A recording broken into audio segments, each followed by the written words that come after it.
तेलंगाना के अमन को बर्बाद करना चाहती है बीजेपी। तुम क्या कर सकते? तुम अतीक की तरह फिर हाशर कर सकते हो। असदुद्दीन ओवैसी बीजेपी के चक्रव्यूह में इस बार ऐसे घिरे हैं कि मुसलमानों का समर्थन लेने के लिए हर तरह की कोशिश कर रहे हैं। मुस्लिम को अपने पक्ष में करने के लिए आक्रामक भाषण दे रहे हैं। इनको अब डर सताने लगा है कि कहीं पतंग कट न जाए। इस बीच हैदराबाद में ओवैसी मोदी को चुनौती देते हुए कहते हैं कि तुम मुझे मार सकते हो तो मार दो। सुनिए असदुद्दीन ओवैसी के पूरे बयान। जो वफादार थे वो तुम्हारी और मोदी की आंखों में आके डालकर अपने हक की लड़ाई लड़ रहे हैं, और आप कह रहे हैं रजाकारों का 40 साल से कब्जा है। मेरे अजीज दोस्तों और बुजुर्गों, ये अमित शाह और फिर मोदी कल तकरीर में बोल दिए कि कांग्रेस ने, बीआरएस ने हैदराबाद को एमआईएम को लीज पर दे दिया। ये हैदराबाद की आवाम क्या कोई गाय बैल और भेड़िए हैं, बकरियां हैं? या इंसान नहीं रहते कि लीज पर दे दिए? यहां पर हिंदू भी रहते हैं, दलित भी रहते हैं, बैकवर्ड क्लास के लोग रहते हैं, मुसलमान रहते हैं, ईसाई रहते हैं, सिख रहते हैं, मराठे रहते हैं, और मोदी जी बोल रहे लीज पर दे दिए। अरे लीज पर तो आपने दिया एयरपोर्ट। जितने एयरपोर्ट है आपने सबको बांट दिया अपने चाहने वालों को। 7,000 करोड़ आपने इलेक्टोरल बॉन्ड लिए, लीज पर आपने सबको दे दिया बॉन्ड देने वालों को। आपके 10 साल में, नरेंद्र मोदी के 10 साल में उनके चाहने वालों को बैंक से 6,000 करोड़ का लोन आपने दिलवाया।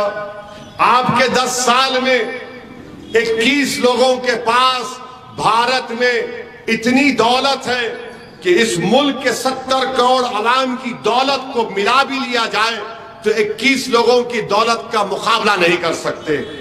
नरेंद्र मोदी बोल रहे हैदराबाद को लीज पर दे दिया गया। और फिर आप देख रहे हैं कि इनकी बीजेपी की कैंडिडेट तीर का एक निशाना बनाती है मस्जिद के ऊपर। जो मस्जिद के ऊपर नहीं था, हैदराबाद के अमन के ऊपर था। हैदराबाद में फसाद कराना चाहती है बीजेपी। तेलंगाना के अमन को बर्बाद करना चाहती है बीजेपी। तुम क्या कर सकते? तुम अतीक की तरह फिर हाशर कर सकते हो। तुम मुख्तार की तरह मुझे जहर दे सकते हो। तुम पीलू खान रकबर की तरह मुझे मार सकते हो। तुम मार ही सकते ना, तुम बचाने वाले तो हो ही नहीं। तुम बर्बाद करने वाले हो, तुम नफरत फैलाने वाले हो, तुम हिंदू मुस्लिम की नफरतों की दीवार को बढ़ाने वाले हो। तुमको असदुद्दीन ओवैसी के नाम से नफरत। मजलिस को वोट दिए तो पाकिस्तान को वोट जाएगा। अरे ये पाकिस्तान से इतनी मोहब्बत क्यों है? मीडिया वाले आके मेरे को पूछते, अरे पाकिस्तान बोले, अरे दीवानों पाकिस्तान इतना है, भारत इतना बड़ा है, पाकिस्तान एक टायर नहीं बना सकता, मगर ये लोग पाकिस्तान की बात करके हिंदुस्तान की तौहीन कर रहे हैं। और बार बार बोलते ये पाकिस्तान, वो फुला। अरे पाकिस्तान का नाम तुम्हारी जबानों पर क्यों आता? संघ परिवार के लोगों, मजलिस को वोट दिए तो पाकिस्तान को वोट देने के बराबर है। मैं गया था पाकिस्तान को। जब मैं पाकिस्तान को गया था, यशवंत सिन्हा, जिसमें बीजेपी के एमपी भी गए थे, जियो टीवी पाकिस्तान में एक बहस हुआ पाकिस्तान के एमपीज के साथ। उस पाकिस्तान के एमपीज के सामने लाइव टेलीकास्ट पाकिस्तान में हो रहा था। मैंने उनके सामने कहा कि हिंदुस्तान के मुसलमानों की फिक्र करना छोड़ दो।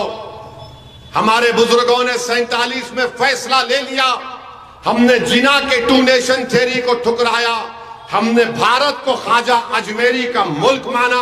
हम यहीं पर रुक गए। अब तुम भारत की फिक्र मत करो, अपनी फिक्र करो। मैंने पाकिस्तान टीवी में, उस वक्त कीर्ति आजाद, वो मशहूर क्रिकेटर बीजेपी के एमपी थे, मैंने कहा तुमने जिहाद के नाम पर तुम्हारे मुल्क को बर्बाद कर दिया। सन्नाटा तारी हो गया। पाकिस्तान के 3-4 एमपी बैठे हुए थे। उसमें एक मशहूर एमपी साहब भी हैं, उनका नाम शाह अहमद साहब है। टीवी पर मैंने कहा भारत की फिक्र करना छोड़ दो। जब वापस हिंदुस्तान को आया तो बीजेपी के एमपी बोले कि असद साहब तुमने लाजवाब कर दिया। और तुमने ऐसा बोल दिए, हम नहीं सोचे थे। मैंने उनसे कहा कि तुम्हारा दिमाग खराब है, क्योंकि तुम मुझे इस नजरिए से देखते हो कि मुसलमान हूं और मैं पाकिस्तान की तरफ देखता हूं। अरे पाकिस्तान की तरफ हमको क्या देखना, जो जाना था चले गए, हम नहीं गए। अब्दुल वाहिद ओवैसी ही नहीं गए। ये जितने आप लोग बैठे हैं, आपके दादा परदादा नाना पर नाना नहीं गए। क्यों नहीं गए? क्योंकि हम भारत के हैं, ये सरजमीन हमारी है, यहां पर हमने जहांबानी की है, यहां पर चप्पे चप्पे पर हमारे असलाफ की निशानियां हैं। ये पाकिस्तान मजलिस को वोट देंगे, पाकिस्तान को चला जाएगा। और मेरे भाई, कोई मुझे मीडिया वाले पूछे कि फुला लीडर बोले कि पाकिस्तान के पास न्यूक्लियर बम है। भारत के पास भी है न्यूक्लियर बम, हमारे पास भी है। भारत बहुत बड़ा मुल्क है, मगर ये बीजेपी वाले भारत को कमजोर कर रहे हैं। पाकिस्तान से हिंदुस्तान का मुकाबला क्या मुकाबला है बताओ? कोई मुकाबला नहीं है, मगर मुसलमान को सामने रखकर ये इनकी नफरत है, ये इनके दिमागों में एक फितूर है जो ये कभी नहीं निकालेंगे। मैं जानता हूं, मेरा बचपना था, हमारे एक ताया थे वहीद भाई बोलते थे, हम पुराने मजलिस के लोग जानते हैं। जब मैं और अकबर छोटे थे, जब कभी भी कोई त्योहार होता तो आरएसएस का एक ग्रुप आता था 10-15 का, हैदर गुड़े के घर के सामने आकर पुकारते थे, सलाउद्दीन ओवैसी कब्रस्तान या पाकिस्तान। और वहीद भाई मरूम अल्लाह उनकी मगफरत करे, एक लकड़ी लेके दौड़ते थे, और जैसा वहीद भाई दरवाजा खोलते चपला छोड़ के भागते थे ये चड्डी पहनने वाले आरएसएस वाले। मेरे भाई, कब तक तुम पाकिस्तान से हमको जोड़ोगे? मुल्क हमारा है, हमारा रहेगा।